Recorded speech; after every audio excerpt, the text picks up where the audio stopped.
Good afternoon, everyone, and thank you for joining us on Jeffries Emerging and Challenger Brands Expert Call. This is Kevin Grundy, Jeffries HPC and Beverages Analyst. Before I introduce our fantastic panel, I must inform you that members of the media and the press are not authorized to be on this call. If you are from the media or press, please do not register or dial in. The content presented on this conference call is proprietary to and or subject to the copyrights of Jeffries or third parties.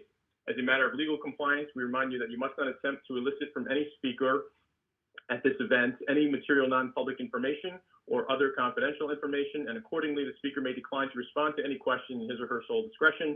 You may not publish or otherwise publicly disclose the name of or otherwise identify the speakers unless Jeffries permits it in writing. By attending this event, you agree to all of these restrictions. So with that out of the way, we're very happy to be joined on the call by Pano, Anthos, and Haley Morrissey of XRC Labs, which is an innovation accelerator for the next generation of disruptors in the retail, technology, and consumer goods sectors. Pano, is founder and managing director at XRC, and Haley's VP of Business Development. They have years of background with a number of disruptive and emerging brands in the CPG space, including Billy in the female grooming space, which was recently sold to P&G. So we are thrilled to have them on the call with us to hear more about XRC and to get their perspective on the outlook for emerging brands. Also joining us on the call is Paddy Spence, CEO of Zevia, which, as many of you may know, is an LA-based company that produces zero-calorie soft drinks, organic tea, energy drinks, and mixers sweetened with stevia. Paddy Spence is a 28-year veteran of the natural organic industry and true brand ambassador. Earlier in his career, Paddy founded Spence to introduce sophisticated marketing information services to the rapidly growing health and wellness industry, serving as the company's CEO for 8 years, tracking the sale of more than 300,000 natural and organic products before selling Spence to private investors in 2004. Cutting out sugar 19 years ago led Paddy to purchase Zevia in 2010, so he knows a thing or two about brand building in an industry with scaled industry incumbents like Coke and PepsiCo. So we're thrilled to have Paddy join us on the call as well. The format for the call will be as follows. Haley will provide an introduction of XRC Labs and offer some context on the value the firm adds for emerging brands. You can see the presentation on the website. Haley will then hand it over to Paddy, who will provide some background on Zevia and offer some initial perspective on the current environment and Zevia's playbook for success in an industry with large entrenched players. I will then moderate a panel discussion with Pano and Paddy for about 25-30 minutes, and we'll try to wrap up the call between 1:45 to 2 o'clock. So with all of that said, let me turn it over to Haley. Thanks, Kevin. Really appreciate it. And everyone can self-navigate the slides. Thanks, everyone, for joining. Thank you, Jeffries. Paddy, it's great to be here with you. I'm Haley Morrissey. I run business development at XRC Labs. We're on slide 2. For those of you who are newer to who we are, XRC Labs is an innovation accelerator for the next generation of disruptors in the retail and consumer goods sectors. We run 2 programs each year that bring together entrepreneurs, investors, and corporate brands and retailers to foster rapid innovation in retail and CPG. We have 9 corporate partners, retailers like CVS and Lowe's, as well as service providers like MasterCard and Accenture. All of our corporate partners rely on us to be predictive, truthful, and connected. Predictive means access to early-stage startups. Truthful means thought leadership. And connected means access not only to startups, but to peer corporate partners, trade, and Wall Street. We built XRC Labs, if you'll follow me on slide 3, because the pace of innovation has outpaced the ability for corporate businesses to respond. Startups have the will and the enthusiasm to take outsized risks to achieve massive change and impact. They're willing to fail and learn quickly, and most importantly, learn from their customers directly. Despite the best efforts of corporate innovation initiatives over the last 10 years, the best products are still coming from startups. On slide 4, please. The XRC ecosystem consists of investors, startups, and corporate partners who come together to accelerate innovation and disruption that the consumer is demanding. We fund each startup with a net $100K in exchange for preferred equity and participation rights in future rounds. Our team of 12 works tirelessly to help build these startups. Slide 5, please. As investors, you'll find we fund early-stage startups across the retail and consumer goods landscape. Over the last 4 years, we've invested in 80 companies, from consumer brands to solutions in next-gen commerce, supply chain, on-demand manufacturing, e-com, and the consumerization of healthcare. Slide 6, please. Within the consumer goods space, our breadth of investments is wide. These are just a taste of the consumer brands we invest in, from prebiotic waters to nootropics to superfood dog kibble and skincare for the gaming community. On the supply chain side, We've also invested across the board, from autonomous drones to labor optimization, spatial intelligence, and product information management. You can see a sample of the breadth of our portfolio here. And our performance bears out the success of our focus and strategy on slide 9. You'll see since our start in the fall of 2015, our companies are performing better than better-known accelerators like Y Combinator on a cohort-by-cohort basis. Being focused and smaller has its benefits to our investor base. And finally, on slide 10, to continue to support the success of our accelerator startups, we've launched the XRC Growth Fund. This fund focuses on backing the winners, providing additional capital and operational support as startups achieve their next level of success. On slide 11, if either of the accelerator funds or the growth funds are of interest to you, please contact Pano Anthos at pano@xrclabs.com, and please reach out to me, Hallie Morsey, if you'd like to learn more about our corporate relationships. Patty, I pass it to you. Thank you.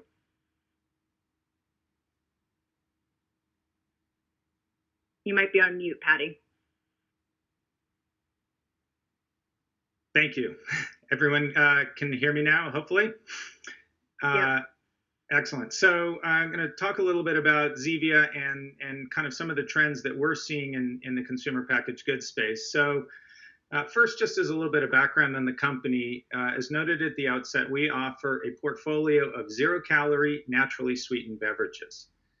And over the past 10 years, we've continued to develop our product offerings so that now we really offer a range of beverage categories: soda, energy, organic tea, a kids line in partnership with Disney, and mixers. And at this point, we've optimized solutions for every family member and every day part. So we have a solution from the moment you wake up until the time you go to sleep, with a cohesive brand promise of 0 calories, naturally sweetened, with simple plant-based ingredients.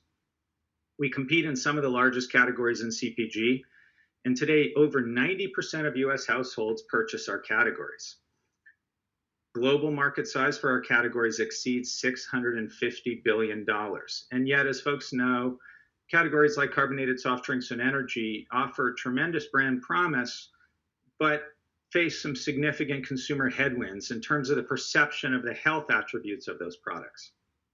So with our better for you positioning, we've grown to become the number 4 zero-calorie manufacturer behind category leaders Coca-Cola, PepsiCo, and KDP. And today, our product is distributed in over 30,000 outlets across the US and Canada. As we look at the consumer and brand relationship, I believe that we are seeing greater disruption than we've seen at any time historically in our lives. And that disruption is extending from the consumer needs state and what consumers are looking for, all the way through to repurchase and loyalty. So I'll touch on a couple of these, and many of these are trends that had initiated or begun pre-COVID and are being accelerated by the pandemic. So first of all, in terms of consumer needs, we've seen a 30-year move by American consumers toward better for you products, and yet I think COVID-19 has significantly accelerated that process. And when we look at the pandemic and the populations that are most vulnerable to COVID, health conditions such as obesity, type 2 diabetes, and kidney disease are among the highest in terms of complicating factors for COVID. And yet those are all health conditions that can be mitigated through the diet that one pursues. And so I believe we're seeing a greater move toward health and wellness CPG than we've ever seen, and a generation that is seeking to take control of their own health through what they put into their bodies.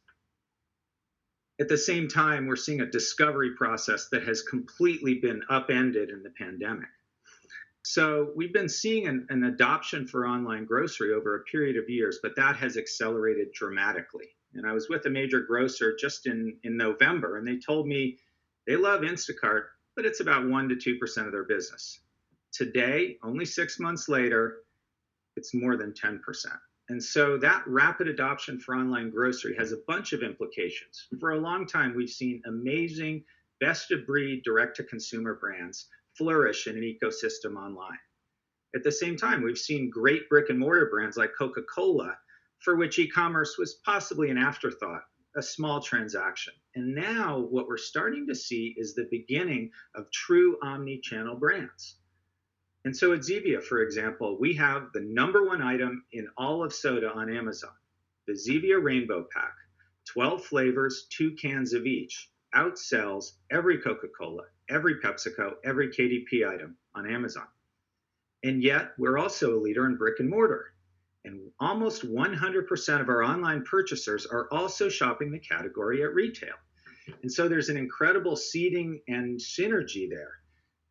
Buy a variety pack on Amazon and maybe repurchase individual flavors on Amazon, maybe purchase them in an Amazon-owned retail format like Whole Foods, or maybe purchase them in another brick and mortar retailer. And so that synergy for omnichannel brands like Zevia is incredible and has the power to really disrupt that discovery process at retail. At the same time, we're seeing a real transformation in terms of the in-store shopping process. And it starts with the shift to at-home consumption. Our category is somewhat unique in that almost 50% of the volume is immediate consumption. Convenience, food service, whether that be restaurants or movie theaters or sports events, those channels have been severely impacted in the pandemic. And so did Americans stop drinking 40 gallons of soda and go to 20? No, they shifted their immediate consumption to at-home consumption with planned purchases. And so that's had a dramatic effect on how volume occurs and purchases and transactions occur at retail, but also in terms of the psychology of that shopper. 6 months ago, it was not unusual for shoppers to actually shop multiple stores for an important item like Diet Coke 12 packs. You could go to CVS and then go to Albertsons and then go to the Kroger across the street to see which one had the best deal on Diet Coke 12 packs. Today, that has changed so significantly that comparison shopping even within a retail store is something that most consumers don't have time for. And as I like to say, the psychology of today's consumer is make a list, get to the store, find the brands I want to buy as much as they'll let me buy, and get the heck out of there. And so the discovery process at retail, whether through in-store sampling or just browsing the aisles, has disappeared. And at the same time, what we're seeing is that has been accelerated by the desire of grocers. No frontline personnel want to rebuild displays twice a week. Nobody wants to change shelf tags out more than they need to. And at the same time, what we're seeing is the perimeter, produce, prepared foods, deli, has all but disappeared. And certainly produce is continuing, but the Olive Bar in my local premium grocer is not a high traffic area right now. And historical wisdom used to say that a third of sales and half of profits for premium grocers came from the perimeter. So now, through an influx of dollars into center store, combined with decreased emphasis on the perimeter, we're seeing a complete change in the emphasis of grocers. And in conjunction with that change, we're seeing a merchandising method and scheme that focuses on today's consumer needs. This idea of high-low promotions and deep discounts to drive volume purchasing is not only irrelevant in the pandemic, it doesn't make any sense in a supply chain environment where we could be experiencing shortages. And so I see a move toward everyday low pricing or everyday value for shoppers and an emphasis on those center store categories. Lastly, I think we're seeing a dramatic change in the degree to which consumer loyalty is being driven by brand values. Brand values today are playing a greater role than ever before. And certainly social impact, or from an investor standpoint, ESG, has been an ongoing and a sustained trend. But what we're seeing today is the emphasis of that social impact strategy by brands is broadening. Historically, it was about sustainability often. And yet, now we're seeing much broader themes. And so when we think about our brand, for us, public health and the opportunity to influence global public health by getting consumers off of sugar is at the core of everything we do. But what good is it to make a great product if you're selling plastic bottles that will end up in a landfill in a third world country? So I'm proud to say we've never sold a plastic bottle at Zevia. What good is it to have a great product in a great package if average Americans, particularly the 40 million Americans that have lost employment in the last 6 months, can't afford that? And categories like kombucha and cold brew coffee are incredible, but a family of 4 on a low budget can't feed their family with those products. And so I'm proud to offer a product that costs 80 cents at retail, per serving, and that is available and accessible to Americans of all income and no income brackets. At the same time, all of that is great, but if you're not supporting your own team, then what are you doing to help change the world? And I'm proud to say at Zevia, we've instituted a fair wage policy 18 months ago where the minimum compensation for any Zevia team member on a full-time basis is $50,000. And in addition, we release a CEO salary metric of the metric of my salary to that lowest paid employee. And I'm proud to say today that is at 6.1. So not only are we taking care of communities with great products and sustainable packaging that are accessible to all Americans, but we're taking care of our team. And then lastly, on diversity. You know, I've been thrilled to see massive change in CPG over the last couple of weeks. And two of the brands that most significantly symbolize the racial stereotypes that are painful for so many Americans, including myself, have decided to change their focus. And Aunt Jemima in the last week has announced that they're changing their brand name to get away from a hurtful racial stereotype. And Uncle Ben's has made the same declaration in terms of changing their branding to be more in step with the values and the consumers of today. And so when we look at a holistic ESG or social impact strategy, I do believe that consumers are more sophisticated than ever today, and they will continue to vote with their shopping dollar, and they will continue to support brands that not only talk about brand values, but display those values from top to bottom in every single thing they do. So those are some of my comments. Thank you. That was great. Thanks, Haley and Patti, for it's a great kickoff and into our panel discussion.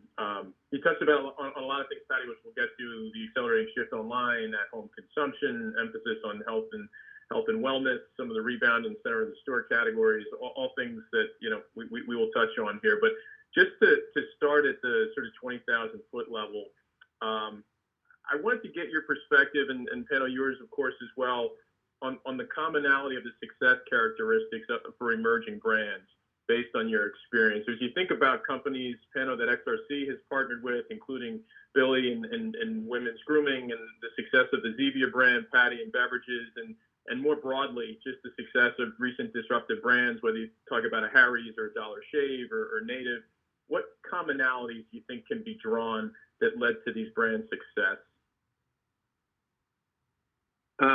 Thanks, Kevin. I would start, this is Pano, I would start with the things that we look for in these founders, right? One is you've got founders who are humble yet confident, right? That they are willing to both listen and be completely a purpose of their convictions. And so you hear Paddy's passion for this business. That's a critical component to our ability for a founder to succeed. And the second I'd say is that you don't want to be a founder trying to change consumer behavior, because that's very expensive. So in this case, a better mousetrap is often an analogy we like to use, as opposed to creating a whole new category, which is going to be very expensive and lots of education and just take forever. So we would think that, when you look at white space, it's really not blue ocean. It's not crazy white space. It's adjacencies or variations on a theme for which the founder can very quickly build on. And the last and not least important, because it's really critical, is better branding beats, and I hate to say this, better product, but in terms of perfection, the branding is super critical in this market. The product needs to have integrity and authenticity. But often that is not the defining characteristic. It's the brand that's really making the difference. Great points, Pano. We've never met in person. This is Paddy, but it sounds like you just gave an internal Zevia speech because this is exactly what we talk about. And first of all, thank you for your kind words about kind of passion. And I think for us, that's exactly what it's about. Authenticity starts with passion. Right. And everything we do as brand marketers starts with the consumer. And if we don't, best case, you are the consumer, right? Second best case, you may not be that person, but you understand them. But what we've seen time and time again is the authenticity of a personal passion drives a brand architecture that is faithful to what consumers are looking for. And what do I mean by that? Coca-Cola is an incredible brand and an incredible company, and I have a tremendous amount of respect for them. When Coca-Cola decided to compete with Zevia, they created a product called Coke Life. Had all the great taste and enjoyment and appearance of Coca-Cola. But what they missed is that it still had so many of the ingredients that consumers didn't want. And stevia in a cola was not a silver bullet, because people looked at that and said it still has a lot of sugar, and it has GMOs, and it has phosphoric acid and caramel color, which California tells me causes cancer. So are you looking out for my health with a stevia sweetened cola that has all of these other legacy ingredients that I don't trust? Or do I need to look to a brand where their entire ecosystem and product has been built from the perspective of simplicity, plant-based ingredients, and minimalism, and eliminating everything that might be bad for you? That is a very different perspective to start from, and it all starts with the consumer, the authenticity of that consumer need, and the focus on the single-minded focus on being the best you can be to meet that specific consumer brand or consumer need. That was great, and Pano, I agree with you. I think there's the obvious elements of that in men's grooming, where the incumbents were caught flat-footed by Harry's and Dollar Shave, and it wasn't necessarily that the incumbents didn't have the pricing ladder; they just were outmaneuvered, frankly, by upstart incumbents that branded extremely well and really resonated with a younger consumer. So I entirely agree with that. A conversation that comes up often with investors, particularly those that are holding some of these larger cap names, is where's the potential risk? What is potentially the next Dollar Shave or the next Harry's? Where could the incumbents be caught flat-footed? So with that as sort of the backdrop, and building on our prior question, what areas in CPG today do you see as an area where big brands are potentially most susceptible? Does anything stand out? I would argue, to Patty's point, anything that touches the consumer or that they ingest is disruptable today. I don't think, for example, Tide is going to be disrupted, although there's lots of effort in that area because it's a trusted brand, and we're going to be talking about trust in a little while. But a lot of the brand, like toothpaste brands, I think are going to get disrupted because the stuff that's in toothpaste are just not acceptable to a lot of consumers going forward. And the more education that comes into the market, the more likely we're going to move in that direction. The key will be how quickly do the brands respond, right? So, and do they really stand for the product, or are they just kind of throwing a bunch of, ingredients into something and claiming something? So the innovator's dilemma is very much real in CPG, and I would put that literally, again, we work very closely with CVS. We source a lot of millennial brands into that platform, and they have a huge appetite for next generation startup products. And I would argue that essentially anything and everything that's on those shelves could be rethought. Now, it may not be worth doing, right? It may be a very small category and small number, but there's very little that's not going to get upended in the next 5 years. It's a great point. And so, Pano, I completely agree with you. I've always subscribed to the better mousetrap theory. And, when I started at Kashi in 1992, our whole goal was we're like regular cereal, but without sugar and more fiber. And that was a very easy pitch to understand. My colleague who runs our sales and marketing, Robert Gay, built the Silk soy milk brand. And similarly, soy milk had been around forever. Once we put it in a gable top milk carton in the dairy case, people got it. All of a sudden, they said, wow, this is like regular milk, but without lactose and with a bunch of other attractive attributes. And so when we think about that disruption, I always go to familiar favorites that aren't healthy. And carbonated soft drinks is one of the biggest and most exciting categories in that regard. But some of the other indulgence categories I really love. And so I'll call out a couple of brands that I personally love as a low or zero sugar consumer. In the chocolate category, what an incredible category. And Lily's has staked out a claim as the low sugar chocolate. In the ice cream category, we've seen disruptive brands like Halo Top become literally the #1 selling ice cream pint in the country with a low sugar offering, very focused, very targeted. And so taking those indulgence categories and disrupting them makes a lot of sense. And to Pano's point, sometimes those aren't big opportunities. I love strawberry jam, and I just wish someone would make a strawberry jam with stevia.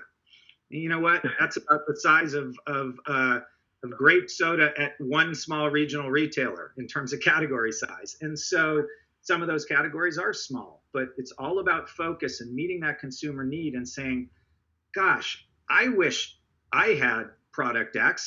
And I'm sure there's people like me out there. Sounds like a possible brand extension, Patti. Yes. That's great. So health and wellness, Pano sees potential risk in the oral care category, which is interesting, and we've seen that in certain markets for sure. Just to pivot now back to COVID-19 and the accelerated shift online, which is we're obviously seeing across categories. But just to bring this to the emerging brand sort of level, so online, it's the thinking is it's typically easier to get the quote unquote virtual shelf space, and there's the endless shelf. However, more difficult to potentially get in front of consumers with key search terms, et cetera. So, how do you expect the COVID-19 driven shift to e-com to impact small brands versus leading brands? And what do you see as the biggest challenges that face smaller brands with their e-com strategies? This is Pano. I think what I would do is say, okay, so online now is the new channel. Ha ha ha, right? I mean, literally, that's almost a joke, but it's not in CPG and grocery. So what it really has done is actually level the playing field. It's actually giving emerging brands more opportunity to be visible. Now, they can't do it with the traditional big search terms, right, keywords, but there's tons of other ways of gaining access and new channels. Like, for example, are you advertising on TikTok? Now, most large brands don't have a clue as to what TikTok really is. I mean, there are people inside those organizations who do, but in terms of marketing spend, they still don't understand what that thing is. And so what you find is the emerging brands really leverage these emerging channels most quickly. Gaming is another area where we've got a beauty product that is going to be native to some of the largest, kind of video games in the world. And when you're in front of that many people, that many gamers who are looking at cosmetics differently, skincare differently, if you will, it creates a whole new channel that no incumbent brand has access to. So I would just argue that COVID has moved everyone online, or moved, a lot more online, and we can talk about what that disruption would look like in stores. But it gives the consumer a consistent discovery channel. Instead of walking through the store to find new stuff, they're going online to find new stuff. That behavior now has been codified. Well, that's exactly right. And to build on that, Pano, I would also say that what's really fascinating is the basis for decision-making online is completely different than it is in store, okay? And what do I mean by that? In the store, as we know, historically, it was the biggest ad, the biggest display, cheapest price, and those drove consumer eyeballs and awareness. Well, what's that shopping process on Amazon? It's about information, ingredients, education, and peer reviews. And particularly when we talk about wellness products, but candidly, any niche product with a compelling, authentic story, that is an environment that is an absolute tailwind for those brands. By contrast, I love Monster Energy as a company, but you don't want to read that ingredient label, and you don't want to dig into the details of what's in a product like that necessarily. The more you know, in some cases, if you're a wellness-focused consumer, the less compelling some of these mainstream products are. And so if we think about the online ecosystem as one that has a younger shopper base than virtually any brick and mortar retailer in the country, that sounds pretty good. That's not the consumer of yesterday. That's the consumer of today and tomorrow. And that's a consumer that is taking control of the brand discovery conversation and saying, I am going to personally research this. I'm going to find out what people are saying about this brand. I'm going to learn about what phosphoric acid is and what it does to my body. And that's an environment where little brands and authentic brands win every single time. So that's one of the many reasons I just love the online environment. It's a completely different playing field that plays to the advantage of authentic, wellness-focused brands. Yeah, and Kevin, if I could add one thing. Yeah, Kevin, if I could add one thing. So the other hindrance to emerging brands had been retailer supply chains, grocers and CPG companies' supply chains, right? Because the product onboarding process in most of these retailers takes months. So once a vendor contract might get signed, it could be months before that product gets on the shelf, which means a huge loss in profitability, and obviously for both the new brand, as well as the retailer. So what you're seeing, we've got a startup that actually does nothing but product onboarding, and they can accelerate it dramatically, literally like in terms of days. So now the retailer, online or offline, doesn't really matter, has exposure to, the consumer has exposure to products that they would normally take in weeks or months to get online. So what it means is that it's a lot easier for a marketplace like an Amazon or any sort of marketplace or an online grocer or an offline grocer to quickly move product through their consumer discovery process. And if it works, great, you double down on it. If it doesn't, you pull it. Compared to the old line annual review and annual buy and annual volume, kind of procurement process, that's all getting blown up. It's now iterative kind of buying, iterative merchandising, iterative test and learn, so that emerging brands have a shot. Instead of having to sit there and fight for shelf space, they've actually got dedicated shelf space that turns quickly, and it gets accelerated in terms of product availability so much faster than before. So just to underscore the point, I mean, Pano and Paddy, what would you say is the most important thing for brands to focus on for this online strategy? If they're not showing up in the search terms, they're not going to have as much money to pay to ensure that they're executing and showing up in those algorithms. What are the top 2 to 3 things that you think they really need to focus on to ensure their success in this channel? Well, I think, go ahead. I was going to say, Pano, you referenced earlier some of the emerging channels like TikTok or Twitch. And I think, those are great examples because they allow you to get a focused consumer target, right? In the case of TikTok, how do you target folks 12 to 17? That's how, right? But with Twitch, you're focusing on a behavior gaming. What's great about the online ecosystem is that there is that ability to segment and continue to segment. And so we can look at not just the keto community, but you know what? The keto community that's also plant-based, right? And so you can laser focus on a community like that. And how do small brands win? They own a community. How do big brands win? They own a little piece of a gigantic community. Little brands own the whole thing of a smaller community. And those are 2 different paths to success, but absolutely focus is what allows small brands to win online. Yeah, and I'd say Paddy used the word community half a dozen times in those last few sentences, and I couldn't agree more. The first and foremost thing a brand has to do is build a community. And they don't have to do that through Google search words, right, or keywords, because in fact, that's a buying intent. We're not even talking about buying yet. We're talking about evangelism. Evangelism requires communication, messaging, consistency of voice, authentic, again, to Paddy's point, and stirs the consumer to understand and become a tribal customer, not a transactional one, right? So if you look at the advent of Glossier and cosmetics, or any of the great food companies that have been developing over the last 5 years, Paddy's named a bunch, they've got a little tribe behind them. These are people passionate about the brand because the messaging is very clear and consistent. So I would say build your community first. The first thing we do is stand for something. So Billy, as an example, stood for the pink tax. It was a first call out, which was, this is an outrage. They benefited from the Me Too movement, so timing is always valuable. But they essentially got behind this idea that women are paying 10 to 15% more for the exact same product that men do. Shame on everyone, right? And basically calling everyone out and saying this is wrong. Guess what? They attracted a community. They attracted an audience. They attracted super passionate consumers who said, damn right, this is wrong. We should fix this. So I would argue that part of the storytelling here is critical. Build your audience. Start worrying about paid ads. Get an audience behind your product, and then you'll see enormous success. Very good. Well said, Pano. To pivot to another big COVID impact, it'd be great to get your perspective the perception in the marketplace, which I would argue has been supported by results, and then what we see in the syndicated data, is that the retailer focus has been on core SKUs. It's been on larger pack sizes. It's been on consumers flocking to trustworthy brands, the big brands, the Tides and the Colgates and the Crest, and consolidation of shopping trips. And so big brands appear to be beneficiaries of this.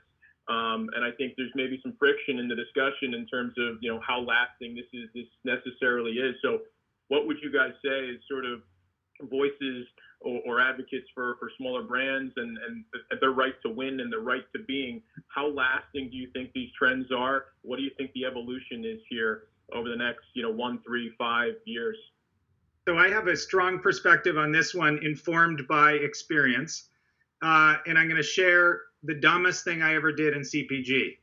Okay. A few years ago, about 12 years ago, I had a great idea. I was in the personal care space, and we did a buy one, get one on deodorant. That is the definition of the dumbest pantry load you could ever do, right?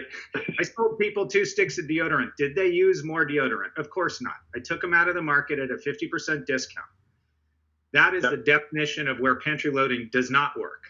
Where does it work? Well, with high consumption categories, especially those for which there is no consumption ceiling and for which there is a linear relationship between inventory and consumption. And what do I mean by that? Well, when you sell a 0-calorie product that tastes great and is only 80 cents a can, if you're a fan of that brand, you're going to drink 2 cans as fast as if you had 1. And if you have 4 cans, you'll drink those.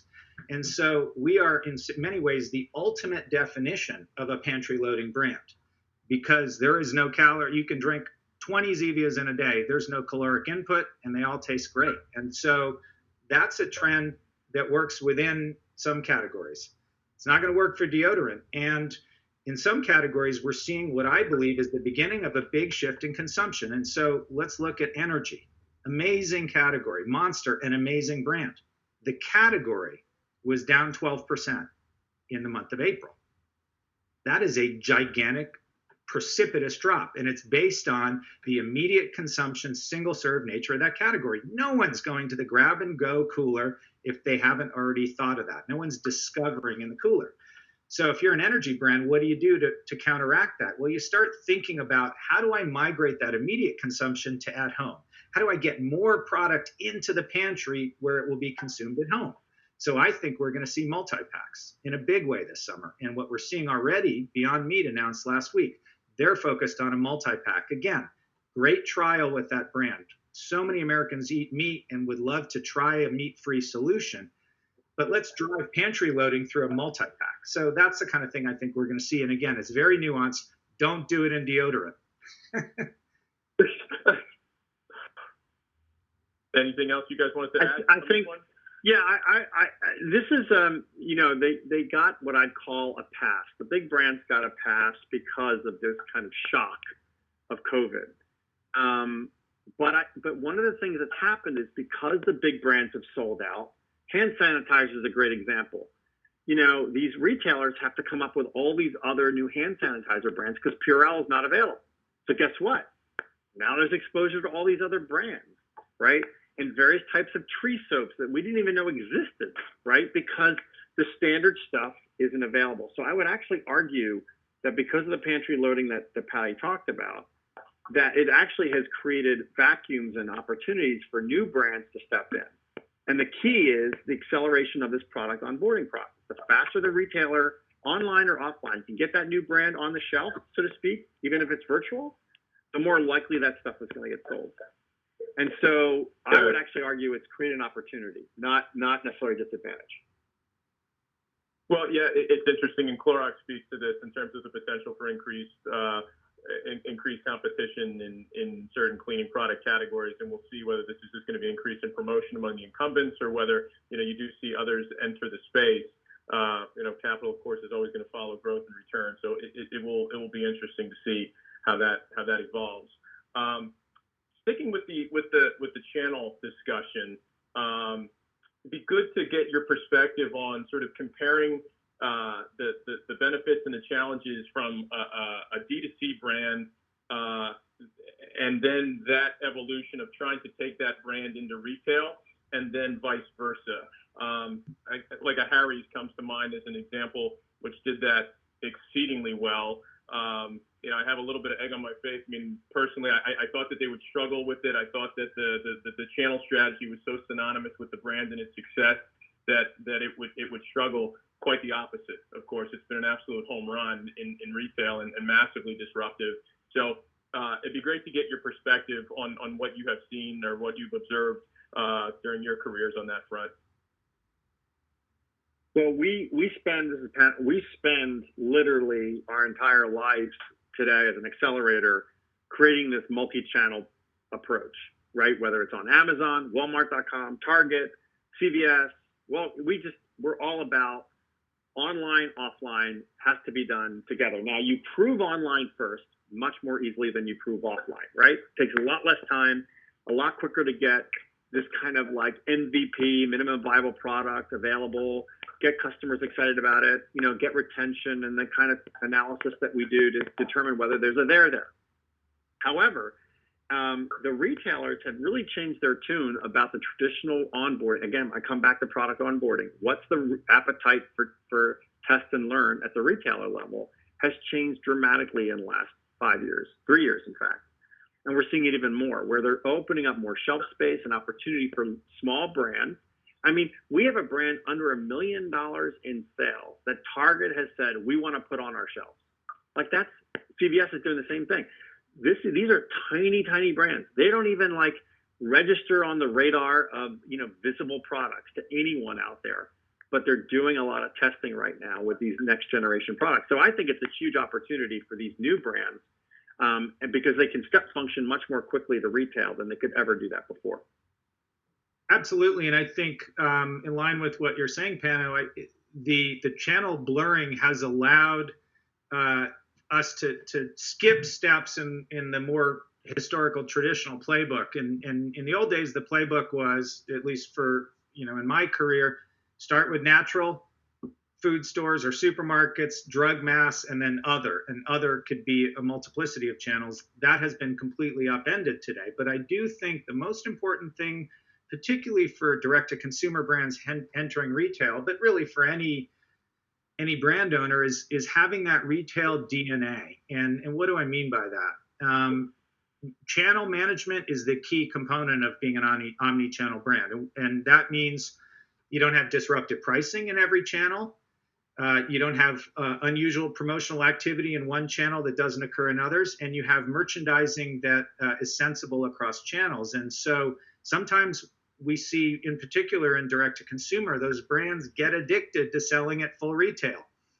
And they have a tough time managing the channel conflict between their retailers, and they end up underpricing their brick-and-mortar retailers. Well, that doesn't go so well. And so that kind of ensuring that you can enter multiple channels in a harmonious way is really critical. And there are some channels, let's be clear, that make that more challenging. In beverages, the club channel historically has been a value channel with disruptive pricing. Not sure you want to be launching a new brand simultaneously at Whole Foods and Costco, for example, because they are at different points on the price spectrum, and it's tough to balance that. For more mature brands, that's an easier task. But for startups, I'd say that channel management is the key piece of your strategy that you really have to have nailed. Pano, I wanted to come back briefly just to revisit a point that you made. I think Target is generally perceived to be a retailer where there's greater openness or emphasis potentially on these small niche brands that are sort of unproven in traditional mass grocery channels. So they're coming in with not a lot of background in terms of velocity relative to the big incumbent brands. But with all of that being said, what is your sense? Do you think that this is potentially a broader trend outside of just Target in terms of the openness for some of the traditional brick and mortar retailers to smaller upcoming brands? Because I guess if the answer is you're sensing that in these meetings, then that sort of is a good counter to retailers' focus on the big national high velocity brands. Yeah, I can absolutely affirm that. So we, as I said, we do a lot of sourcing for CVS. It's kind of our platform. And we were concerned when COVID hit that they were going to shut down all the emerging brand activity, right? Double down on the big stuff. Absolutely not. In fact, they are as strong in the emerging brand category as they've ever been. They're even doing end caps with emerging brands. I mean, we're talking about really valuable shelf space being turned over, if you will, to emerging brands. So that's the first thing, is the retailers have a huge appetite for this, and they realize it's now table stakes. So with the CVS, Walgreens, right, they're all competing for that same customer in many cases. And Target now, and Walmart, by the way, with the Shopify relationship, is opening that door to these emerging brands, maybe on apparel and not CPG, but it's all blurring in that respect. Amazon, as Paddy has spoken to, has an enormous appetite for emerging brands, and all these agencies have developed. We've been hounded by 5 or 6 agencies that do nothing but Amazon placements and manage the entire fulfillment process through an Amazon, almost 3PL plus marketing agency all in one.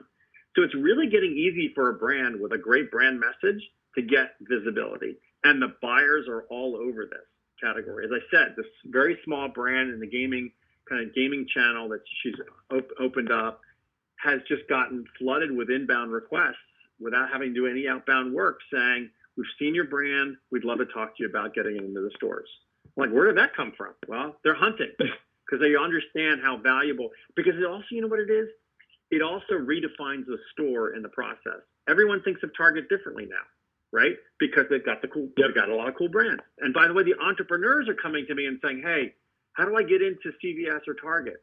I said, "Well, what about Walmart?" "Well, I'm not so sure." Like, why? Well, now that's Walmart's changing that tune. So what's going to happen is the flywheel starts turning where, and as we talked about again, if you can get the product on the shelf quickly, you can take more risk and chances. And so the whole idea is to get the flywheel spinning faster. And to use an old category management term, I think what we've seen and what you're referring to, Pano, is that the retailer's emphasis has changed. We used to talk with retailers a lot about traffic builders, right? We need that giant Diet Coke display because that's a traffic builder. That brings people into our store. And I think what we've seen is the retailer has realized in recent years that that is not as compelling as it once was. And what are we turning to as a retail community? We're turning to image enhancers. And to Pano's point, an image enhancer gets people excited about your store. And that can mean a social impact brand. It can mean a cool new gaming brand. Your 13-year-old son doesn't want to go along on the Target shopping trip except for that gaming section, and that gets him fired up. So those image enhancing brands, which many times are small challenger brands, are exactly what the retail community is seeking in today's world. Perfect. 3 more questions. This has been terrific. 3 more questions, and then I'll we can wrap up.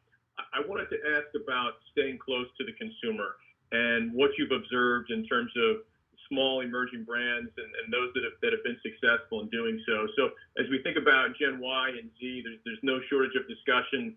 Increasingly, consumers want authentic brands, those that give back to society, ESG attributes, etc. So what have you guys observed in terms of those companies and Paddy, what you've done at Zevia to ensure that you're staying close to the consumer's preferences? What kind of work are you doing from a consumer research perspective to really ensure that, to take the Wayne Gretzky cliche, that you're sort of going where the puck is headed and not where it is? Well, it's a great question. Go ahead, Pano. Go ahead, Paddy. No, go ahead. Okay. You first. You're the authority.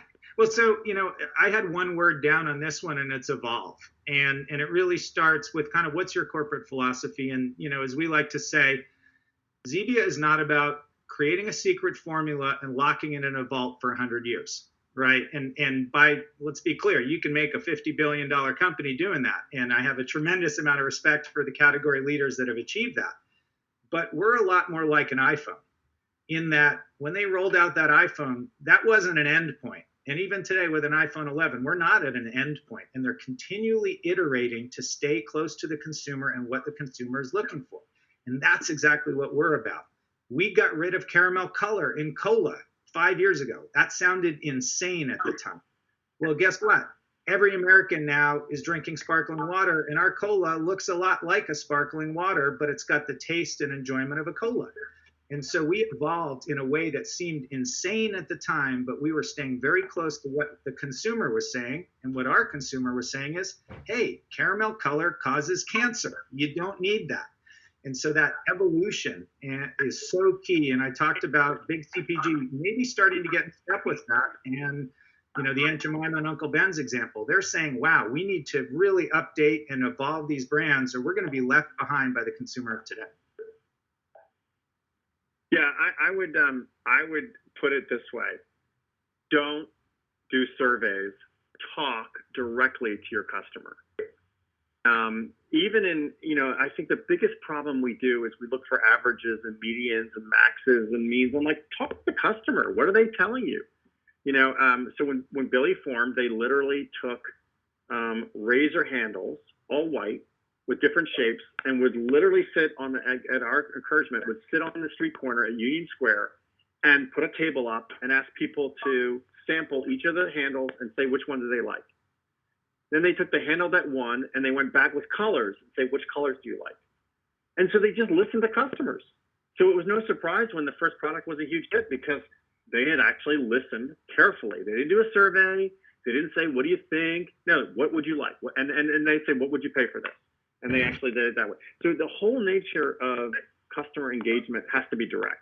And that's, by the way, a big problem for the CPGs because they're so stuck in this kind of survey mentality and market research, which is fine for macro trends. It's not good for product attributes and the kinds of things that Patty's talking about as to what the ingredient list should be and do people care. So I'll give you a little anecdote. So we have a company that has made a prebiotic water extracted from agave with only 4 grams of sugar in it. Okay? It's sparkling, naturally sparkling. So you say, well, what's the point? Well, what he did was he spent time on Reddit and other forums asking questions about prebiotics. How important are they? Are they interesting? Is this a new trend? He wanted to hear from real people whether prebiotic was a thing or was just something made up.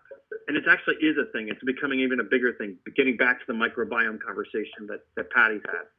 So his ability to kind of formulate the product was based on listening very carefully and making sure, to Patty's point, that he was actually mapping to an existing customer kind of thought pattern, if not segment. The segment doesn't exist. There's no prebiotic segment yet, right? There's probiotic. There's not much in prebiotic, which, by the way, will get fixed over the next 5 years. So that's the kind of thing where you can't survey a customer and say, so tell us what you think about prebiotics. They don't even know what that is, right?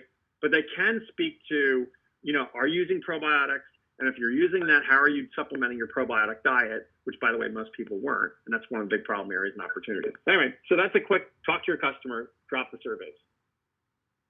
Excellent. And so, as we like to say, at Zevia, all data are wrong, some are useful. And so, we like to just get a multiplicity of data sources. And to your point, Pano, I love qualitative real-world observations, and then I love overlaying that with data. And if the two align, boom, then that's magic. It's a home run. Completely. Excellent. Good call. Two more, gentlemen. So first, private label, which is always topical in CPG. So as we all know, retailers are increasingly focused on this, both online and in traditional channels in terms of growing their private brand strategies. How do private label and private brands impact the ability of emerging brands to gain share? So I'll jump in on that one. Go ahead. Go ahead. Okay. I was going to just quickly say, I think it's very category specific and nuanced. And so I'll give you 3 examples, radically different in adjacent categories. What's the #1 brand in sparkling water? Private label. Highest share in private label for private label in the sparkling water category. In carbonated soft drinks, private label exists, but how many people serve a retailer brand cola to your guests when they come to your house? It's not a very high share category. Energy, I've never seen a private label energy drink, right? It just doesn't exist yet. And so 3 adjacent categories, all stuff in cans with bubbles, completely different share and trends for private label. And what does it speak to? It speaks to the power of the brand. To me, what's the most impressive brand created in the last 25 years? Monster Energy. You don't want to compete with Monster Energy if you're a retailer. What's the next most impressive group of brands? CSD brands. Sparkling water brands are not quite as strong, much better opportunity for private label, more commoditized. So I think it's very category specific. Yeah. Anything else to add? Patty? Yeah, I would add that it's also the biggest threat to emerging brands because, to your point, because the ability for the retailer to essentially, re-engineer your product if it's doing well is definitely a threat. And you see that at Target, you're seeing it at Amazon. Maybe a little bit less so at Walmart, and not so much at CVS, but you're definitely seeing more and more attempts to build their own brand on the back of something they have seen already in market. And it's fair game, right? Because there's very little in the proprietary nature of things. It's not like, the retailers. So, Target has built billion-dollar, brands out of zero, but they're watching very carefully what works and what doesn't work at retail and learning from it. So it's a buyer beware market. I mean, we tell the brand, to Patty's point, you need to establish a brand, not just an ingredient list. Because if it's an ingredient list, it's going to get knocked off. Yeah, I agree with all that. And Paddy, just to build on your comment, I mean, typically the observation would be when companies have a pricing ladder or brands that fulfill that pricing ladder. If you think about like laundry detergent as an example, there's brands at opening price points that limit the presence of private label. The same thing would be true in oral care and toothpaste, where you have Crest and Colgate that have opening price point brands. So I agree. And historically, that has tended to limit. Beer would be another category that comes to mind where there has really not been private label, but you have like Keystone and Natty Light at the low end of the category. And can I say one more thing, Kevin, on private label? It also depends on the retailer. So Thrive Market, maybe you're watching them pretty closely, but Thrive Market is building an incredible private label architecture because it's all online. They see everything going on.